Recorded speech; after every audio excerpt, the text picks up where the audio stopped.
I was reading a book about Willie Mays, and being a baseball fan, always, I called Charlie Einstein, who was the writer, and I said that he had written 2 or 3 books on Mays. Do you think we might be able to follow Willie Mays around with a camera? Maybe we can do a show. And he said he talked to Willie, and all of a sudden we had a deal to go to do. Willie Mays in 1963 was an icon, still is, but particularly then.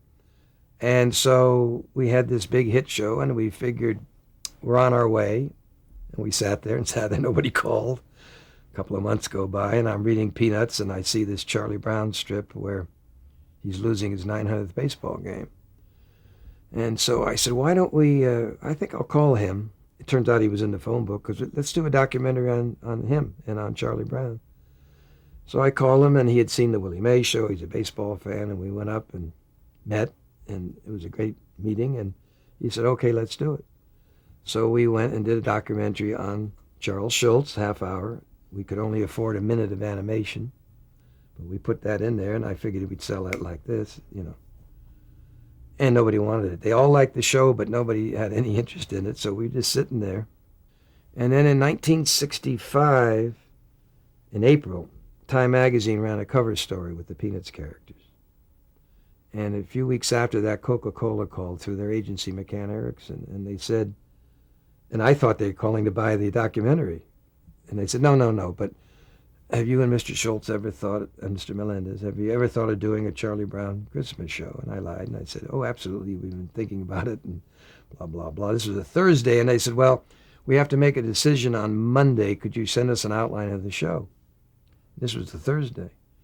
So I called Mr. Schulz, and I called Mr. Melendez, and I said, I think I have good news and bad news. The good news is I think I just sold a Charlie Brown Christmas. The bad news is we have to write it tomorrow. So we all got together up in Santa Rosa and came up with an outline for the show and sent it down there on Monday, and they bought it.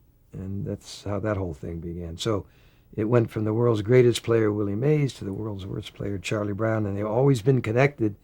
For instance, Willie Mays has been in the comic strip, was more than any other live person. I think he was in like 7 times in the Charlie Brown comic strip. So, because Linus, when he wanted to be a doctor, I remember he said he wanted to be the Willie Mays of medicine. So we've had this serendipity connection all these years between Willie and Sparky Schulz and Charlie Brown. Talk about that initial documentary. What were the elements of it? We just went up and filmed him drawing and talking about the characters and driving his kids to school and his philosophy of comic strip and comic strip art. And then we showed about a minute of animation. It was just a very folksy half hour. And How was that initial animation done? Well, Bill Melendez had done the Charlie Brown commercials with Schulz 5 years before for the Falcon. They had used the characters, and they had animated the characters, and they had used real kids' voices. And so he and Bill had some background in it. And so that's how we did 1 minute of animation. And we just thought this would sell right away, and of course nobody bought it. A typical Charlie Brown. Not only we were turned down by all the networks and all the agencies, all of whom we knew now because of Willie Mays, and couldn't sell it. And yet 5 years later, when we put it on in an amended version, it won an Emmy Award. So you never know what's going to happen to a show in its evolution.